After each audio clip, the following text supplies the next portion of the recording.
Hey all, welcome back to the Homestead, and in today's video we're going to build an 8-foot by 4-foot wide garden bed. Now today is a hot day, so please excuse my exterior self as it's pretty sweaty out here with 90 plus degrees and 90% humidity, but we're going to get through it and we're going to make this bed together. Now lots of people have been asking about how I make these beds both online and also around town, and so that's what today's video is going to be. Now currently we have, I think, 7 beds down there. We're going to add 2 more. We're just going to build one for today, and I'll probably build a later one off video. Nonetheless, this bed, like I said, is 8 foot long by 4 foot deep, or 4 foot wide, and it's about 2.5 foot deep. So it is a pretty large bed. I know some of you will be hesitant with today's lumber prices. It has definitely gone up, I can tell you that, in the last year. I just went out and bought a couple new 2x4s, pressure treated, and each one cost $10. So, you're looking at a hefty price tag if, you're going out there and you don't have a coupon or this or that. So you're talking about 6, 2x4s are going to cost you $60, and the rest of the bed, you could be looking at easily, upwards to $140 plus materials. We're going to get to the cut list though. So you're going to need 20 3/4 inch pieces. Those are going to be your corner braces. You're going to need 4 pieces that are 48 inches long. Those will be the width. 6 8-footers. Now I just like to get the 8-footer 2x4s, not cut them. So they're just a tad bit over 8 foot, but that's fine. It actually helps you with putting the metal roofing in there. And then finally, you're going to need 2 pieces of about 45 1/16. And those pieces are actually going to kind of change, really depending on how square you have your garden bed. But that is just the kind of top cap I do on these.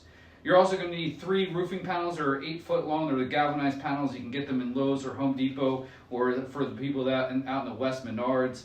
And then you're going to need at least 1 box of 3-inch decking screws or exterior screws. You can probably get away with 2.5, but 3 to 3.5 is kind of that sweet spot. And then 1 box of metal self-tapping screws. You don't want anything too big. You want 3/4 inch, maybe an inch, but you definitely don't want to go all the way up to what you actually use on metal roofing, which are these full, I think these are inch and, I forget what those are, but they're over an inch. You don't want to do that because you're going to go through your 2x4s. So nonetheless, we're gonna get to cutting. We're gonna build this, and then we'll show you the finished project. And yeah, let's get to it.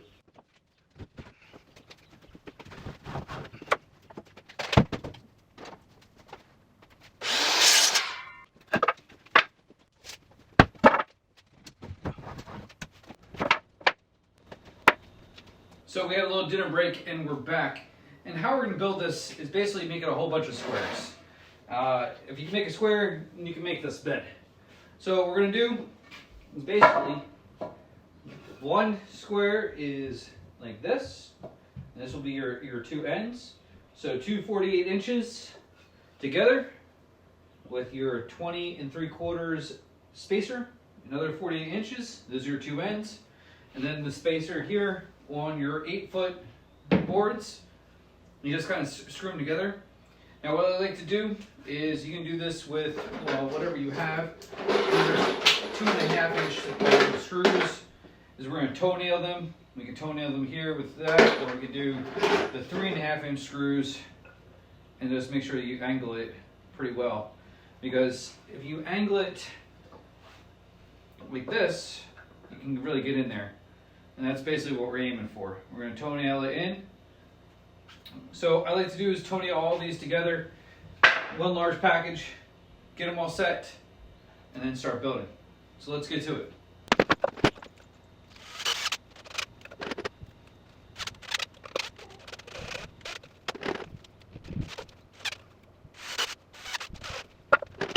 So that's it. That's the last one. So we got 10 of these. Now it's time for assembly. Let's get to it. So you can see we're going to start putting this together like a puzzle piece. Grab 2 20 3/4 pieces, and we're going to put them on top of the 48 inch piece. And how we're going to do that is, first we're just going to grab this, marry it up, and then squeeze together, and then you got one. If you have these bigger clamps, I would alternate the direction so it counterbalances. And that's what I'm talking about, counterbalance. Now that we got both on, it stands up straight. These are the bigger clamps, so your stronger clamps, put them together.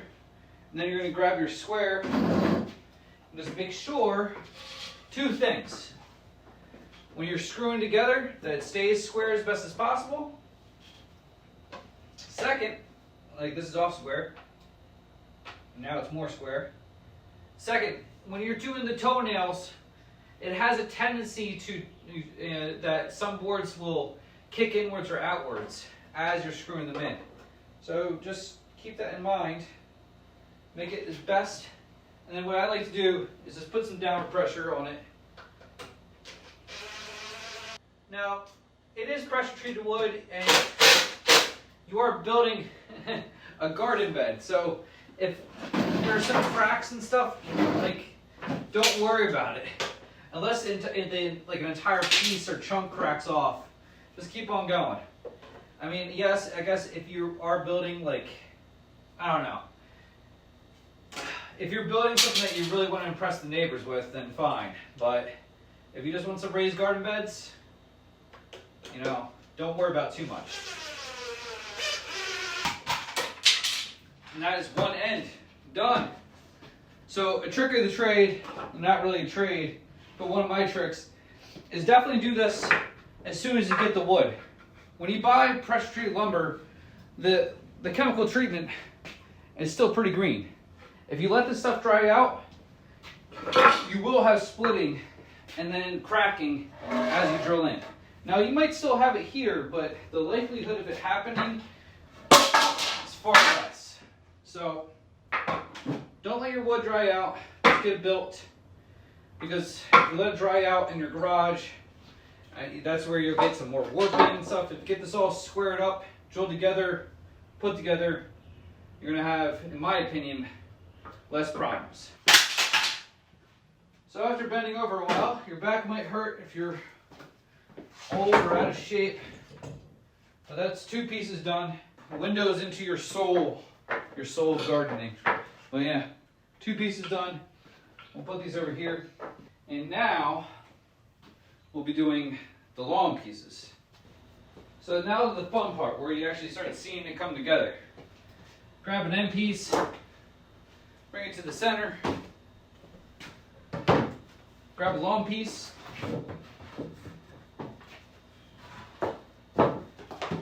butt them up as best as you can, grab a clamp. Now the best way to clamp these is from the outside here, and you're going to be clamping in this spot right here. I'm just going to try to marry them up as best as possible. So these end pieces use a lot of screws. Now I could be definitely over-engineering these things, but what I like to do is 3 screws here, 2 on top and 2 on bottom. So you're talking about 3, 5, 7 screws on each side. Could be over-engineering, but it definitely helps to keep it rigid. And then you just got to make sure that you are as square as possible. Again, all you have to do really for these things is kind of adjust here and there. So that's way off. So that's probably still, it's pretty close. And that's your side. Rinse and repeat times 4. Keep it square, keep on checking. And then it'll be time for some additional supports. Now, don't you worry. I haven't forgotten about these last 2. You'll see where they go. So it's a new day. We're back in here, and you can see get ready for a run, but let's get this done. Now, this is all complete. We do have 2 more pieces to put in, and that's our in between our side supports. Now this is kind of really easy.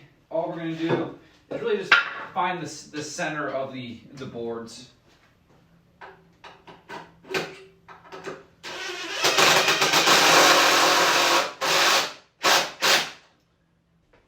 So that's all our supports in now.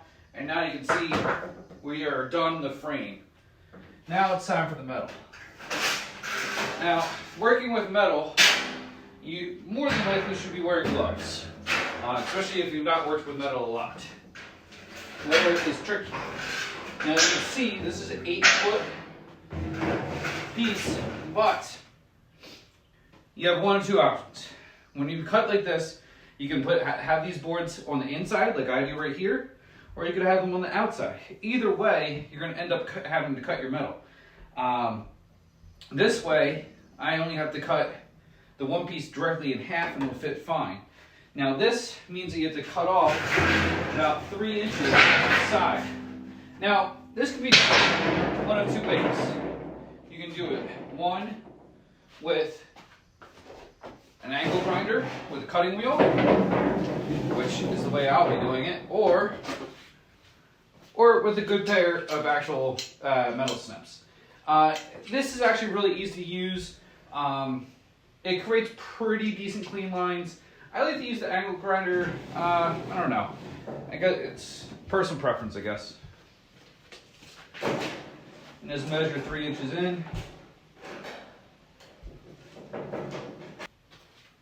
Now, you can do this one of two ways. If you have a grinding wheel, you can cut probably both at the same time. The snips is going to be a little bit harder. I like to still just do it one at a time. It adds time. You know, you probably could get away with it with the grinding wheel and just cut both at the same time. If you're not going to wear all your protective equipment, definitely wear iPro when cutting metal. The worst thing that cutting your hand, you can kind of get away with. Getting a metal shard in your eye, not a good time.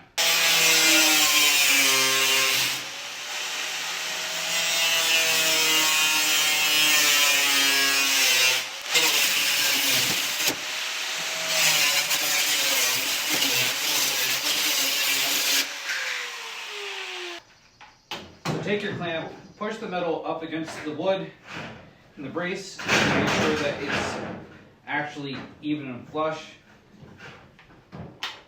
Again, it doesn't need to be perfect. If you have metal that is up and over the lip, it's fine, because we're going to be putting a cap on the top as is. These are the ones I like to use. They're the sharp point lathe screws. They work great, especially for this application. So yeah, of course, you know, you're paying a little bit extra money for it, but you know, you can get away with using a lot of different things if you don't want to. Once we get the first one started,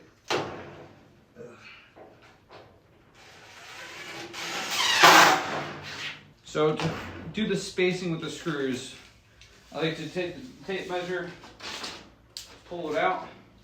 Now again, I over-engineer. So this is, you don't have to do this. You could, so every 12 inches would be here, and then here, and then here, and here. The one reason I can do that is that right here is your center point. You get it right in. Now, I'm sure someone will be like, oh, that's not where you're supposed to be screwing in. Hey, it really doesn't matter. Again, you are doing this for gardening, not for furniture building. So you can see, it doesn't have to be beautiful. It's extra supported though. It shouldn't bow out, even with the weight of the soil. And yeah, it should last years. If you miss a hole, you know, things happen. Now let's get the other side, and then we'll do the two end pieces. And then it's time for the cap.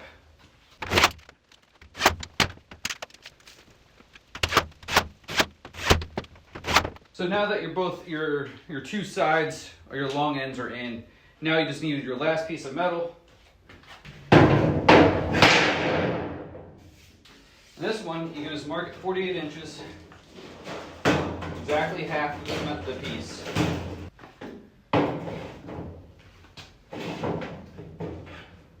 This time we'll use the shears, just to show you.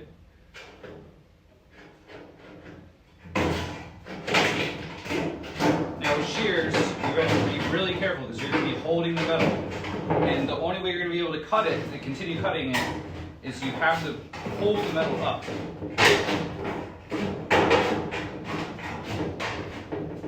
See, and the finger got caught.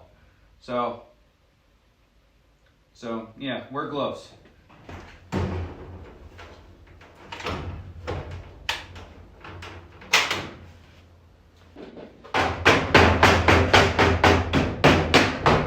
Forgive me as I whip the sweat off my brow. A lot of people are going to probably ask, oh, why didn't you just cut it exactly? So, so you don't have to bang it. If you look at this, that side, like I said, you push up against one end, and then you swap when you do the long ends. And the reason being is you make a channel to go in here, and then this side, you just kind of hammer in, and now you have almost zero contact with your pressure treated wood. So your soil has almost no potential to really seep out, or this chemical to seep into your bed. So if you want to do organic bedding, this is, it's not a foolproof plan, but you have very, very little soil to contact with the wood. Almost, basically none at all with this plan. So in this corner right here, there is the ever slightest bit that will have contact with the soil, and other than that, not really much at all.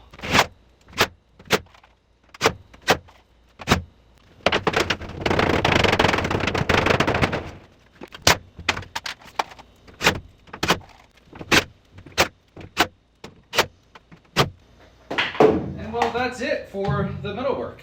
Now, do you have to do a top cap? No. I use a top cap for one of two reasons. It does give you a little bit of work surface in the garden instead of having this very narrow 1 3/4 kind of lip. I do believe it also aesthetically looks better. With the price of lumber though, spending an extra $30 to put a top cap on, I mean, is it worth it? I don't know. It's worth it for me, I guess.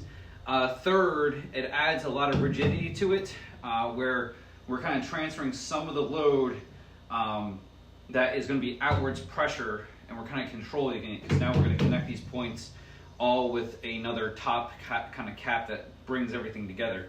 And also for me, I use my tractor to transport this, as I don't have multiple people to bring these down into my garden area. You could very well just build these wherever you want to, so you don't have to transport them, because they do weigh a decent amount of weight. So yeah, don't be fooled. This is it might not be solid wood, but it definitely weighs a decent amount. So the top caps. Now I like to do just another piece of pressure treated 2x4. That's quite simple. You just kind of line them up and screw them in. You can do the same bed on scale to predominantly almost any size. The metal is what's going to get you. So the metal you can get in different sizes. You can get it in 12-foot sections, and I believe you can even get in 16-foot sections. So if you're looking for a longer bed, you can do it. And then your width can be anything that you want it to be. If you don't want 48 inches and you want a narrower bed, you can do that. In actuality, you can make this a shorter bed too, if you don't want it the entire length up, because this is, I think, 26 inches total at the end, 28 inches. So 28 inches at the top. And the reason being for that is so you can actually, the metal doesn't go all the way to the bottom.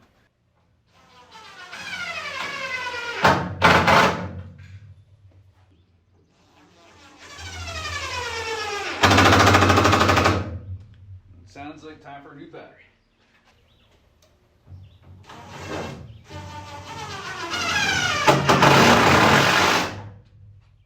Depending on how square this is, both your ends should be the same, but we already know that I'm not. So this is exactly 44 1/4.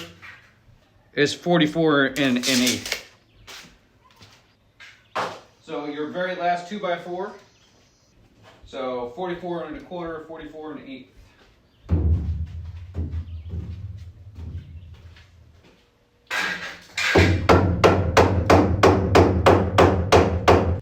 So with this piece cut and hammered into spot, now we're going to want to make sure that we are kind of bowing everything together. Some of these will bow out, and all we want to do is try to pull it in just a tad. Now we're going to put one on each side, I think, right here and here. And now we're going to toe in. Kind of bring them together.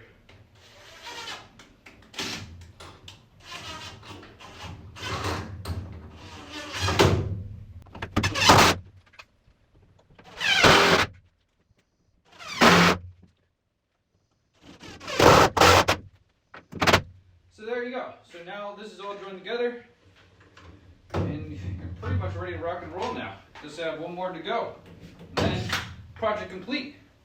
Move it down to the garden.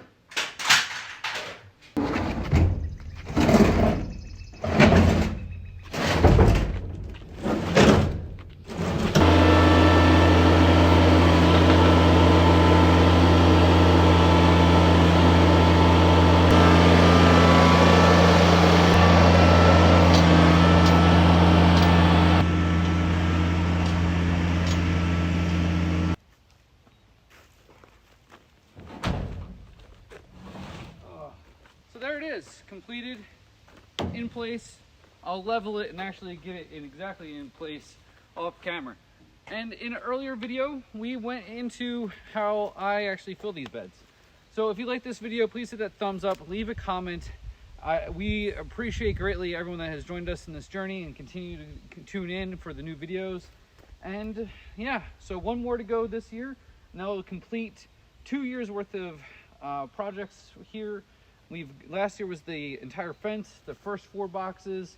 This year, and this is the 4th one. We'll have one more, so it'll be a total of 9 boxes of this style.